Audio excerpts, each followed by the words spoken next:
Hi, everybody. Thank you so much for tuning in. My name is Natalia Bonilla. I am a journalist, producer, and international affairs consultant. Today, I have the pleasure to be talking to Hannah Dyson, founder of Soul Seed Gathering, which is a research house that documents ancestral women's wisdom in Latin America and around the world. Today, we're going to talk to Hannah about the crowdfunding campaign for her documentary project, as well as a whole research background and research weaving project that we're going to talk today, and that could benefit women around the world. So, Hannah, welcome to this interview. Thank you, Natalia. Thank you so much for all the work that you're doing to help women, not only from Latin America, but from different countries around the world. I wanted to talk to you more about what is the crowdfunding campaign that you are launching this month? The campaign is called There Is More to Our Story, and it's really come through. It's really important at this time because we've been doing this work now for nearly 3 years, and it's really important that we do the research and the documentary work that we're doing at a really high level, and to really complete and get it out there, because we know how important it is. And just in our recent experience just in Colombia, we just know how important it is. The time is now. We need to spread this ancestral women's wisdom. We need to become empowered as women, not only from the feminist movement today, but where we've come from internationally around the world in our history, and bring it into the present, and then empower our future. And it really helps to stand. It's like changed my whole entire life, this knowledge, this wisdom. And so I'm super passionate to just get it out to as many women as possible, like now. I think that is one of the reasons why I wanted to ask you and on this interview, which is, we know that it is important to empower women, but how can ancestral women's wisdom really empower us modern women living in urban cities and not necessarily going to Latin America? Well, so the project is all with indigenous women, and inviting women from around the world to learn with these indigenous women. And to be indigenous is to really be connected to a land and a place and an ancestry and traditions. And a lot of us in the modern world are disconnected from our ancestry, our sense of place, a sense of purpose, a sense, this for a really thriving indigenous community, it's not really a question of what is my purpose, or how do I become empowered, or how do I build a community. It's already there. And the indigenous peoples around the world are protecting our most important natural resources, the trees that are allowing us to breathe, everything. And so we have a lot to learn from them when we're also talking about saving the planet or saving the earth. For them, it's just a natural way of life. And there's a way of us shifting our philosophy, shifting our way of being that is in this moment. It's not like I need to keep climbing and striving and doing another course, another training. I need to develop myself. It's no, I just need to learn about myself here and now. I need to learn who I am. And when we get to spend time with these incredible women, we remember who we are. We reclaim these parts of ourselves. And so it's so powerful that we have this opportunity still, because they're being attacked all over the world. And this is also why the time is now. We need to help them help the earth. It's they're already doing it, and we just need to support that also. Yeah. Hannah, when do you make the connection with indigenous communities? You coming from UK, the United Kingdom. How do you connect it to the ancestry as the answer to many of modern women problems today? How did I personally come to it? Yeah. Well, from the earliest age, all I wanted to do was travel the world, and I really wanted to meet as many different types of people. So that was just an early on thing. And so as soon as I left school, I was I want to travel the world, and that's never stopped. And I really have always been drawn to sitting with women and learning from cultures and traditions. And it wasn't until I moved to Vancouver 6 years ago, I got really introduced more to the Native Americans out on Mount Currie who live outside of Whistler in Canada. And it was through their eyes and through that world that I really remembered something within myself of how to connect spirituality through nature, which makes the most sense for me personally. And it really opened up this understanding. And really everywhere I've gone, as long as I've stayed open and just like staying curious also, I've been connected in so many beautiful ways to different perspectives and different ways of seeing the world and relating to life. So more and more, like if I look backwards, I see like I've been led on this path, and just it's moved me every time I've sat with specifically Indigenous women, and it's never what I expect. If I have a dream or what this experience could be like to sit with a medicine woman, it's usually way more uncomfortable and like interesting, and like I actually have to grow a lot and learn a lot. It's never like this easy or like this beautiful presentation of like Indigenous women's wisdom. It's always far more grounded, and there's some real deep truth in these experiences that is like, yeah, shaped me. What are the experiences that have taught you about empowerment, women empowerment, that you say, okay, that's why I want to share this project to the world?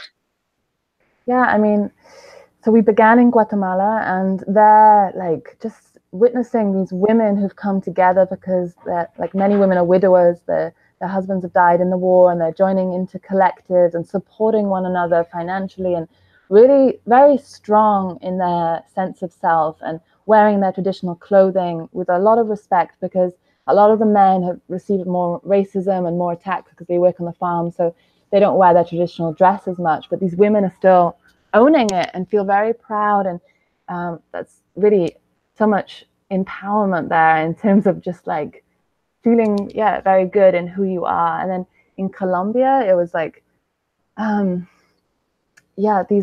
this I really learned this ability to have boundaries, to have discernment, and to know I can leave and I can say yes and I can say no, and there's no like people pleasing or I need to make sure they like me. No, it's very much like, are you a good person? If so, like we can have an exchange. And if I feel like you're trying to take too much from me, then I'm going to walk up and leave. And that is so empowering, because I think that's a sickness in the modern world, this people pleasing and this needing to be this certain type of feminine or this certain type of woman. And again, like the really real, I would say, medicine women that I've met along the path, they take some time to get to know you before they decide whether they're going to share their ceremony with you or their ritual or their wisdom. And it's not always this like, I pay for you to give something to me.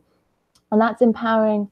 It's like changed me in my own life, you know, that being able to stand stronger in what I need to say, and also being able to walk away from situations and not feel bad. Just I'm protecting my energy and my space. And yeah, that's so important at this time. I think one of the main attractives of your crowdfunding campaign, and one of the reasons why I wanted to interview you, was because as a female producer myself, I'm also doing a documentary project, and I have found that women's circles are so necessary in today's world. By doing Ser Mujer en Latinoamérica documentary project, I have engaged in several women's circles around the continent, and there's a power when women are together, when we are holding each other, and when we are first coming to grasp the power of our voice.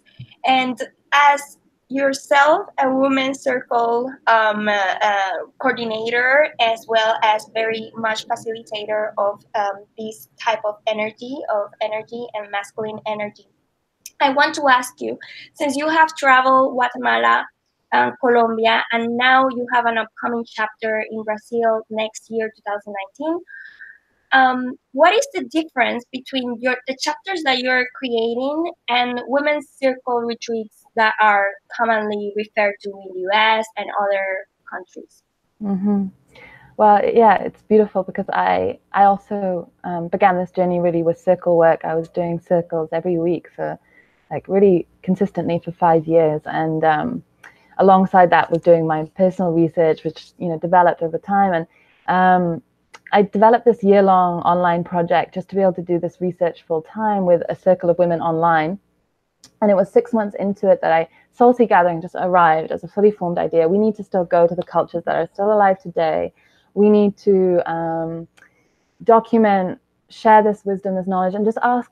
It's never us imposing our narrative on these Indigenous women. It's really like, do you want to join us? And do you have something you'd like to share with us? It's never like, you know, give us this or tell us, you know, it's very, yeah, it's a different experience. And for me, Salty Gathering was it was just a fully formed idea, and I just went for it. Everyone was telling me it's too many things all at the same time, and I was like, no, it feels really good to me. I'm just going to go for this concept, which is that we all joined for the first gathering. We had like 50 women, and everyone can contribute something. So this notion of the circle is translated into how we all show up as equals. So in other retreats I've been part of, or I've, you know, facilitated or joined, it's always been like maybe me as the leader or someone else as the leader, and the guests all join as guests, and they just receive, which is beautiful. You know, retreats are incredible. We need that space as well to just take time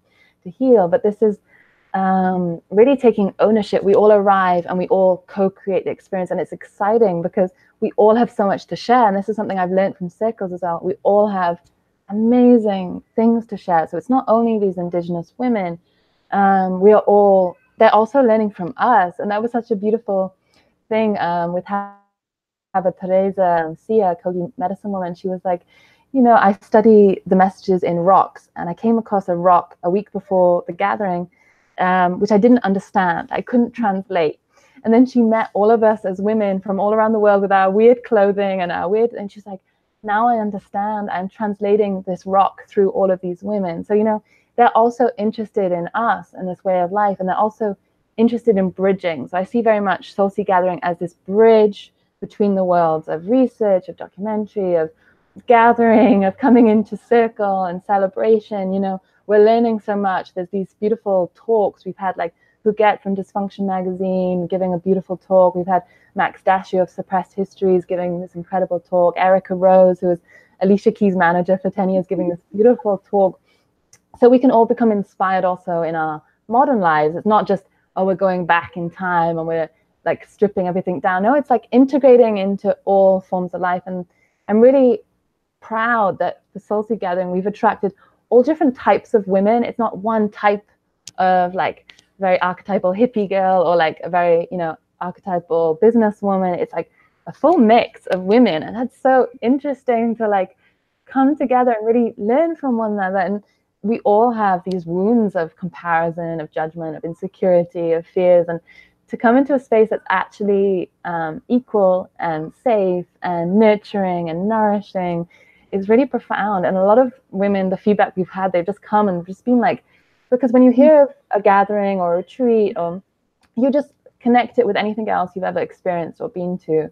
And pretty much every woman who's joined Salty Gathering, I think, has been like, wow, this is just not what I expected, or this is interesting. And a lot of things come up to the surface. And, you know, some things are not always easy. And we're looking at some of ourselves that are, some of the stuff that we're going through in our lives. And the beauty is that we can all support one another. We can all co-create. We can all celebrate one another, and we can all learn together. And then this is a really big shift that we're doing now for Brazil, is to have a preparation journey before, so we can also undress and really look at our intentions and our expectations and really understand what it means to decolonize, unschool, desystemize, to really arrive in this kind of ready state to receive what we're all, I think, really looking for, to really go through a journey. And then after the gathering, we have a part 2, which is available to any woman who can join and who wants to stay in Brazil slightly longer, is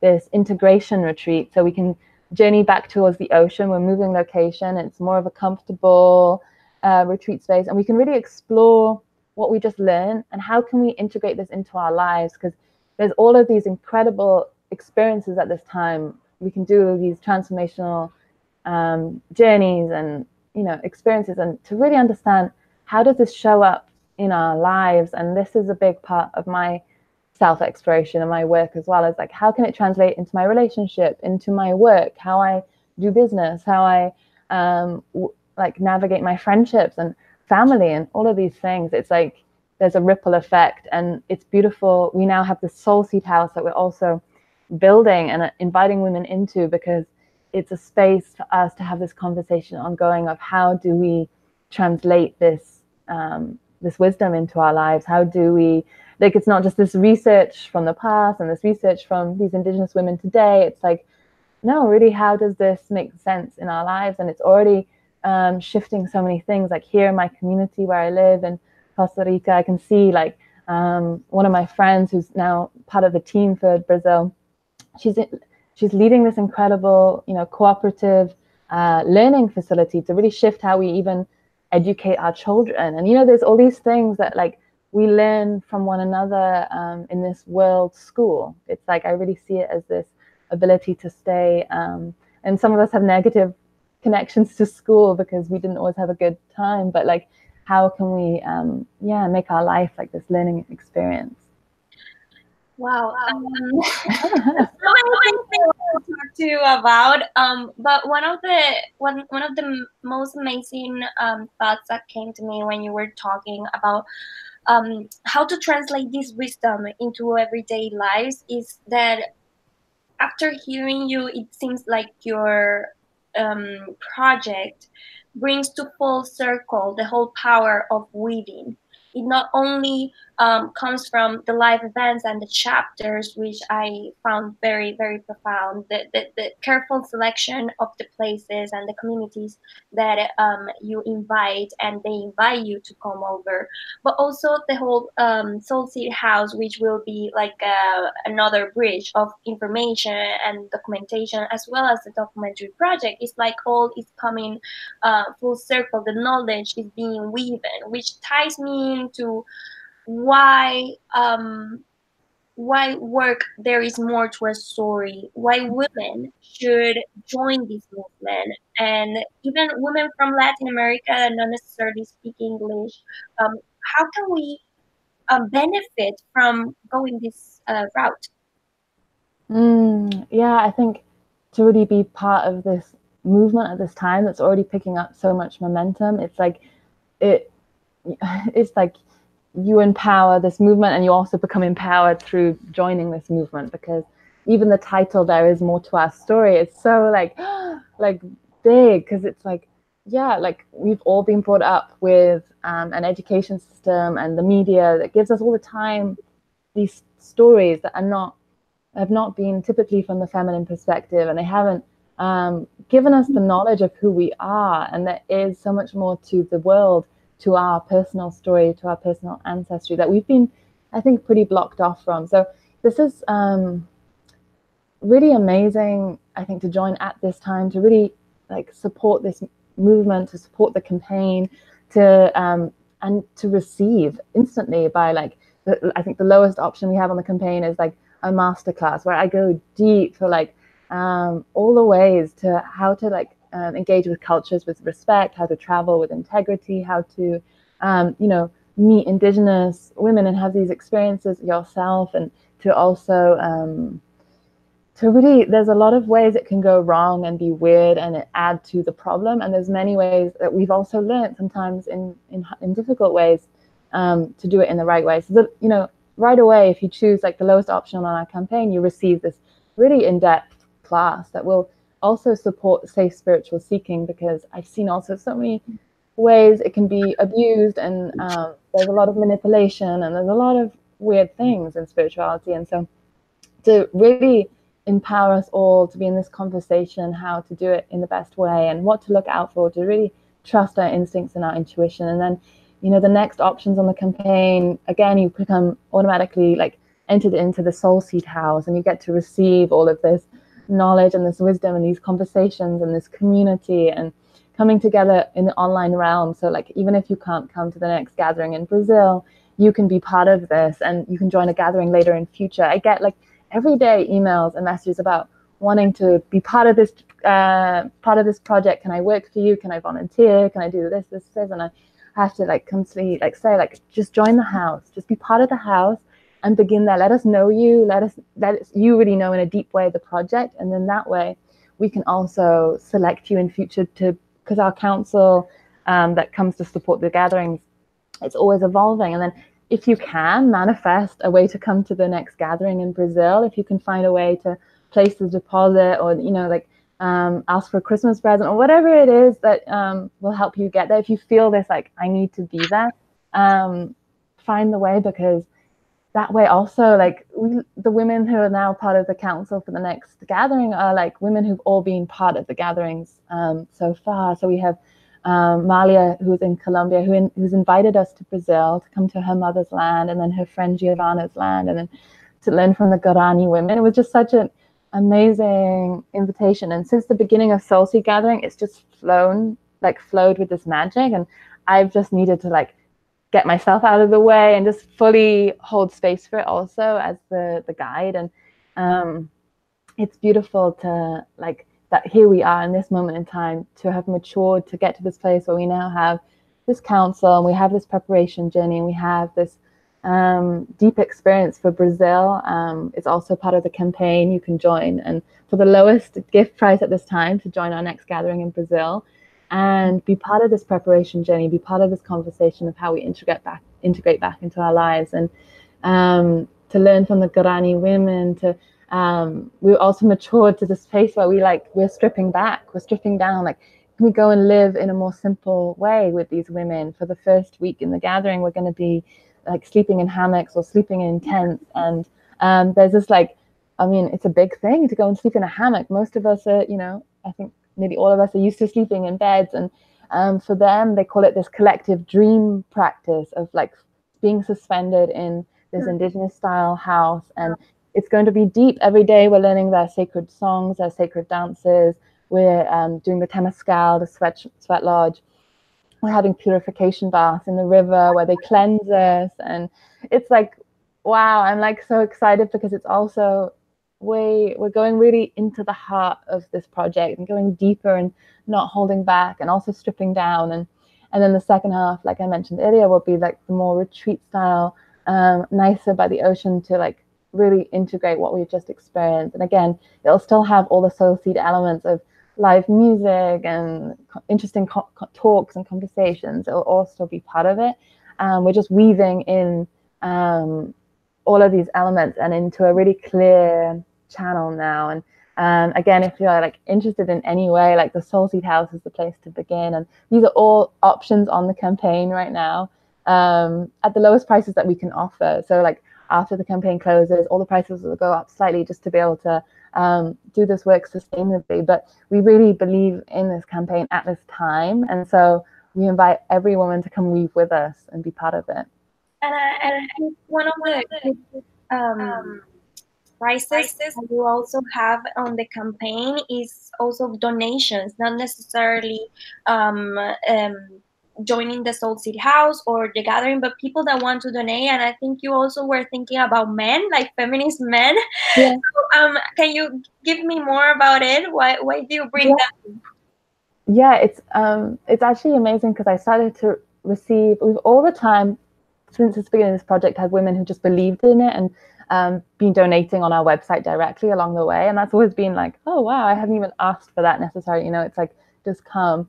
And then recently, like people who really hear what we're doing and really believe in what we're doing, like have told me like, okay, I want to invest. Like, let me know how I can give you like, some larger sums of money. And I've been like, whoa, I need to be really prepared. And so the last few months have been fully prepared now to, like, we have the structure, we have this social enterprise, this way of receiving, and the campaign, to donate. And I have a beautiful man in my life who supports me. And I know there's like, ever since a few years ago, I was giving talks at Envision Festival in Costa Rica, and it was all for women, but these men would come. I'm so fascinated. And I had these men coming up to me afterwards, like, how can I support you? And how can I join? And how can I do this away? And I'm like, wow, I hadn't up until that point thought about men supporting women, but of course, it's needed. They also want to learn and be engaged. And we're also in development, also with this concept of having a space to share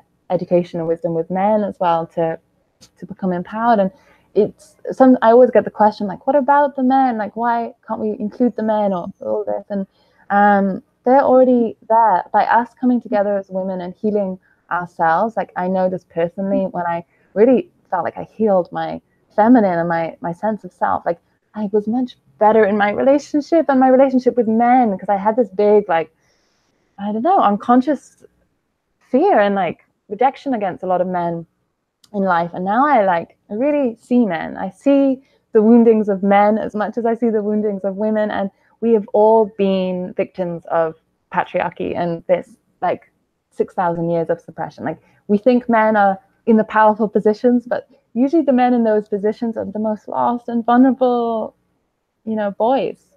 Yeah. I think one of the topic that you're talking is very, very good to pinpoint as well, to highlight, because working with gender-based violence in Latin America, reporting femicides, reporting sexual violence, we as women are very much scared of embracing men in our life, because we are always wary of their intentions. But we sometimes forget that they are also part of, the patriarchy of gender-based roles, and they're also subjected to violence in this system and this structure. And that gave me this question regarding the Soul Seed House and the membership that you're offering. There are so many good teachings that I found while reading the crowdfunding campaign just now, which is the medicine wheel. You have as well all these you will have some experts every month, like to help women in their healing process, as well as learning from the teachings of ancestral women's wisdom. So I think in that sense, would it benefit women that are seeking to not only smash the patriarchy, but also be more aware of how to communicate one another with women and men? Mm-hmm. Would it help these women seeking that kind of help? Definitely, 100%. It's like, how do we, because we can go on this beautiful transformation experience, join the gathering and be with women and feel this empowerment and feel this, like, yeah.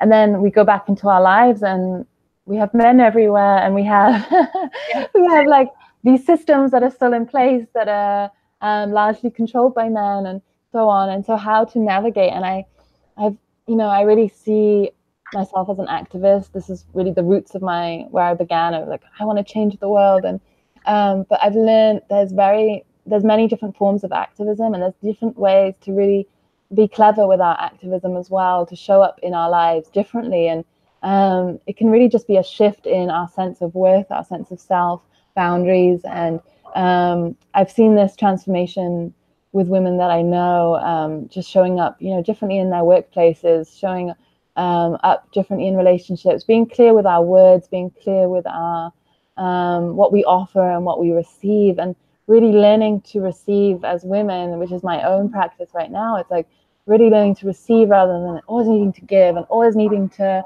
offer myself, and then being maybe also bitter and feeling unappreciated and stuff. And like we can shift all of those things, and we can come into support with one another as women. And then also like for me, for example, in my relationship, it's really been asking my partner to continually grow with me and meet me where I'm at. So like shifting how we everything, the balance, the equilibrium. And it's so important at this time to find that way to integrate and to be with the men. And there's so many beautiful men who also want to find I think we have this image that's been implanted in our consciousness of our history, is that the men are the strong protector hunters, and the women are the more like Nurture. the weaker sex, or nourish, and it's very sweet. But really, like, the female archetype that I've like studied and really seen in our history is like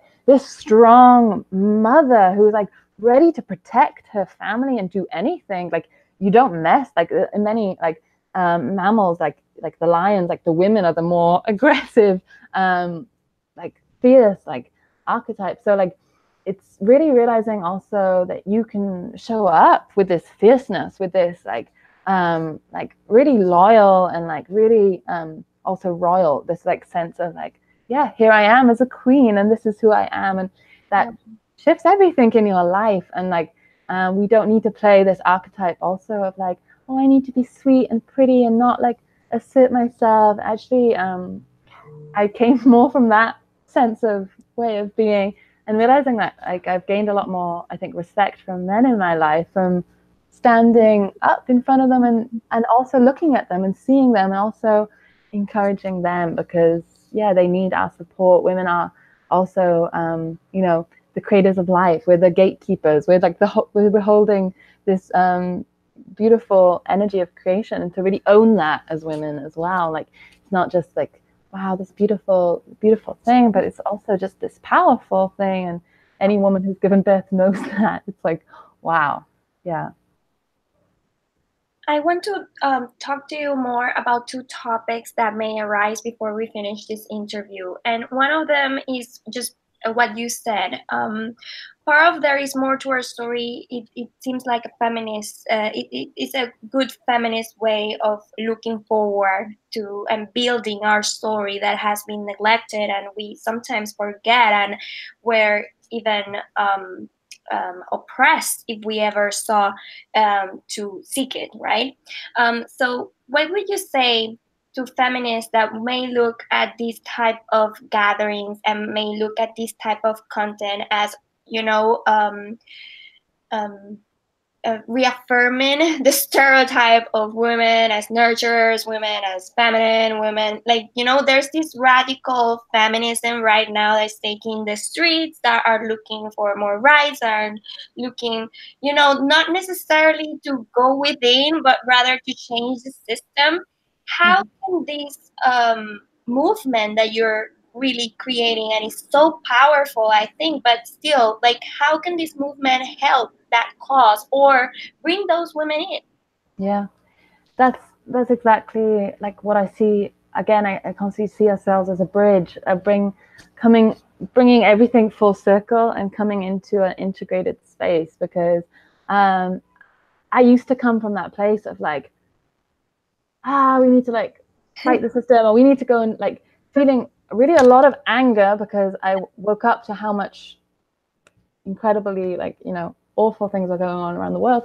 And I was, you know, feeling very sick at that time. And then I went also very depressed. I was also like not looking after myself. And then I had to shift my own journey into really healing myself, to really understand myself, who I am, and feel good within myself, so that I wasn't mixing the activism with my own pain, my own stuff, like really getting clear on like, we can still show up in the world and make big changes. We can really change the system. I really believe in that, but I think it has to be in a full integrated sense. And I think we don't need to like fight fire with fire. We don't need to become more masculine and it gets very confusing also because this is a women's project, but there's a whole spectrum of gender. There's a whole spectrum of gender within us. I don't even fully always understand, like, I need to like become more masculine. I need to, you know, it's true. We can like become more focused and more clear and get more, this is more the archetypal masculine, but we can also create change in our lives by being just exactly who we are, and however that shows up. And that can show up as a really loving, sensitive, soft, feminine. It can turn up as a very sensual, like, this is how I like to move my body. Or it can, there's no judgment on your way of being in the world. And that is, I think, the feminism we need, this wave of coming through exactly as we are and bringing the men with us, bringing everyone with us, and creating the change by the way we even live our own lives. And it starts in the house. It starts in our relationships, in our friendships, in our workplaces. It ripples out, and really looking at ourselves and our journey, and how what thoughts still show up. Like the Kogis, and one of the beautiful wisdoms they like transmitted with us, these women, Haba Teresa and Milena in Colombia, they said, like, you know, it's the problem you have in your cities is not the pollution of cars and the pollution of buildings and everything. It's the pollution of thought. You need to all take this time to clean out your thoughts. And this is their practice they do with cotton, because it absorbs everything. And they see this ritual of like giving to the greatest Haba, the grandmother, which is the ocean, you know, giving our negative thoughts and doing this process. And you realize, like, how can I shift? Like, how can I be in this place where, like, I'm not hiding from the awful things that are going in the world. Like, I'm not hiding from the abuse and the destruction and the violence and all of these things. I see it. I'm here and I feel it. I know it.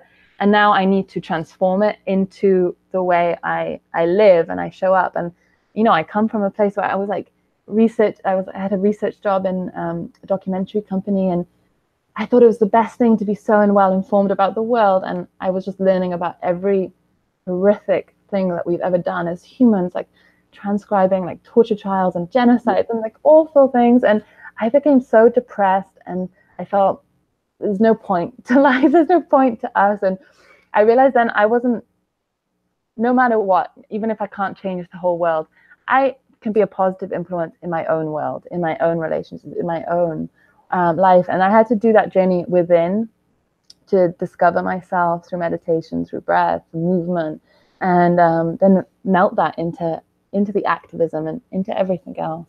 Yeah. I think it's so important to find a balance. And what you're saying is, I have also figured out on my own journey that if I continue putting forward masculine energy, and not working inwards and having my own process, my own natural processes, and trusting my intuition, my feminine energy, which we all have, women, men, people from different identities. So it's not necessarily just women that are the ones that can access to intuition.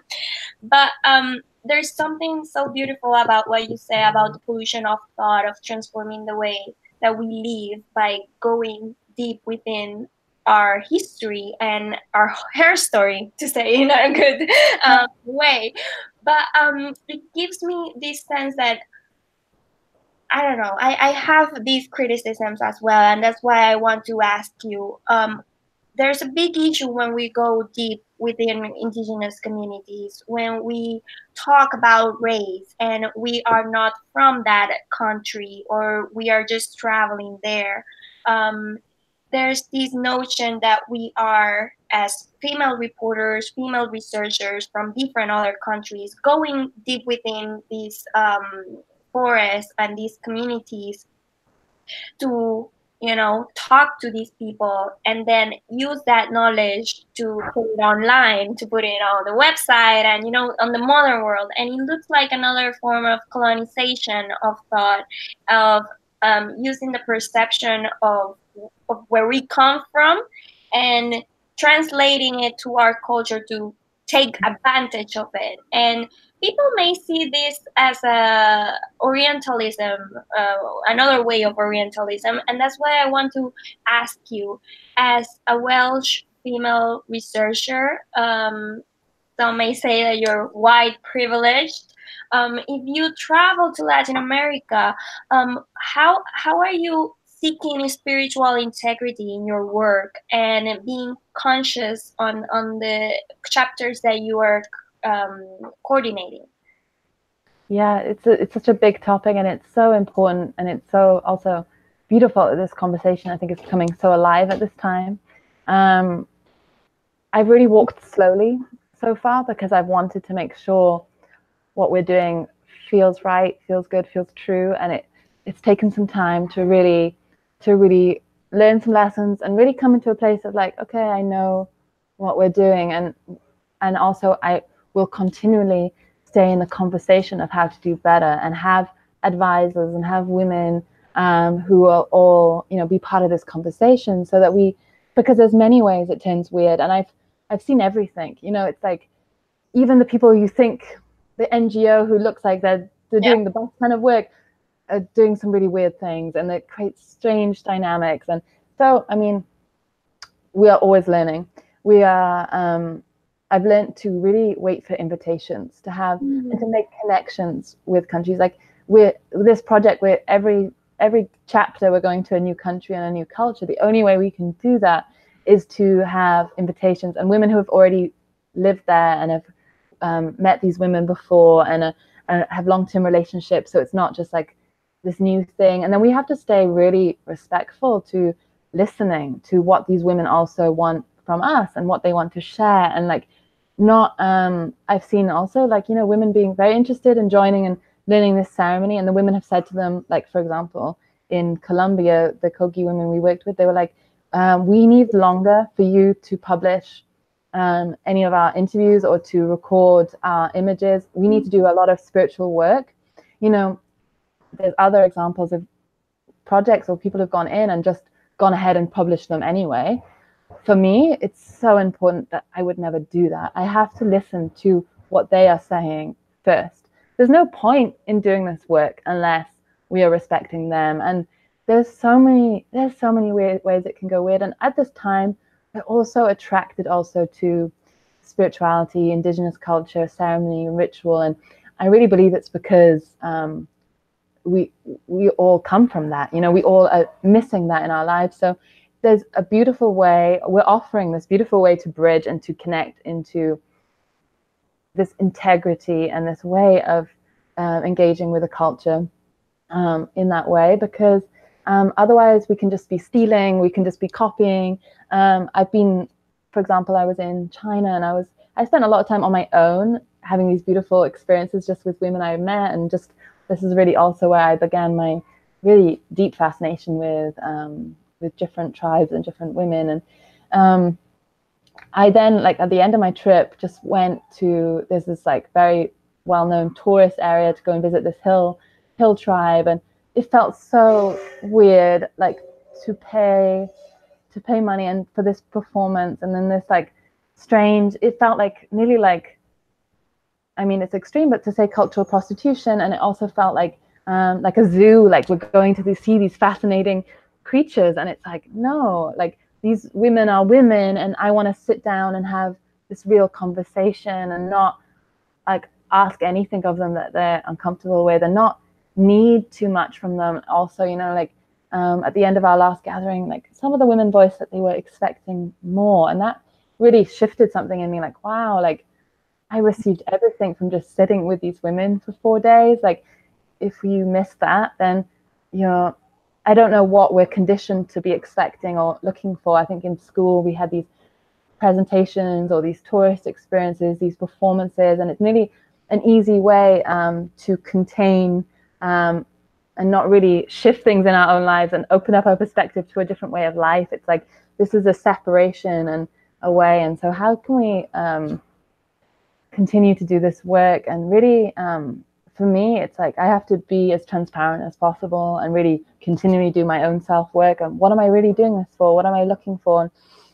And be in the conversation and be open to questions and be open to what people have to say about it, because we only learn from doing it out in the open. I see like two things happening, where some people are just ignoring it and just doing whatever they want and abusing and stealing and all of these things. And then the other side is like maybe this complete avoidance now, and like I don't even want to engage with another culture or another thing because I'm scared, or I don't want to do the wrong thing. And there's a way to do the right thing and to engage with these women and to do this work. And I'm really excited to also share this knowledge and what we're learning along the way to help other people become empowered in that. And it's very important what you pinpoint there, because coming to the US, you find very much a whole list of shamans and people doing spiritual work. And I have had the opportunity and the pleasure of going deep within in these cultures as well, Mexico, Colombia, Costa Rica. And I have found what true authenticity is, to say in a sense. And here in US, you find that the spiritual seekers, gurus, become such masters, and they're like seen as such. And oh my god, like that person has all the knowledge and I have to follow. Like there's this cult in the US towards spiritual gurus. And I find very important what you're saying about waiting for the invitation, going to these places, and also giving back to these communities, not stealing from them, and giving them back in a respectful way, because that's what makes us human. When we are connecting, when we're sharing our stories, is not saying, oh, I'm gonna see you as a stamp on, for my refrigerator, something to put there, or a postcard. I'm seeing you as a human being as well. You're from your community. Thank you for letting me in. I'm gonna share some of my knowledge. I want to hear you as well, because I think here in US there's this pattern of many masters and none of them are students. Like once you reach a level, like everybody sees you as this master and you have the overall truth. When in the end, we're all humans. We're all here living a human experience and being a student of this journey. We may be experts in some areas or mastering some practices, etc., but there's no one with the whole truth, I think. And what you're bringing up to light is so beautiful in that sense, because you're giving women the opportunity, regardless of their background, regardless of where they're coming from, the opportunity to go deep within these cultures in a respectful way. As you were saying, it's like a bridge, right? Not only on the online world, if you cannot go to Brazil or any of the following chapters, but also like with the knowledge live events and with the connection. You're weaving online, you're weaving alive, and you're weaving overall our story. And what I found most powerful about your crowdfunding campaign is that you're weaving now, you weave before, but the women that are joining this campaign from now on will become weavers, because the story never ends. So in that sense, I want to finish off the interview asking you, how can women join this crowdfunding campaign? What's the website? Where can they find more information from? So you can just go to Indiegogo is where the campaign is, and it's called There Is More to Our Story. You can also find the links through our Instagram, through our Facebook pages, which is Soul Seed Gathering, and also directly on our website, Soul Seed Gathering. You can find out more information.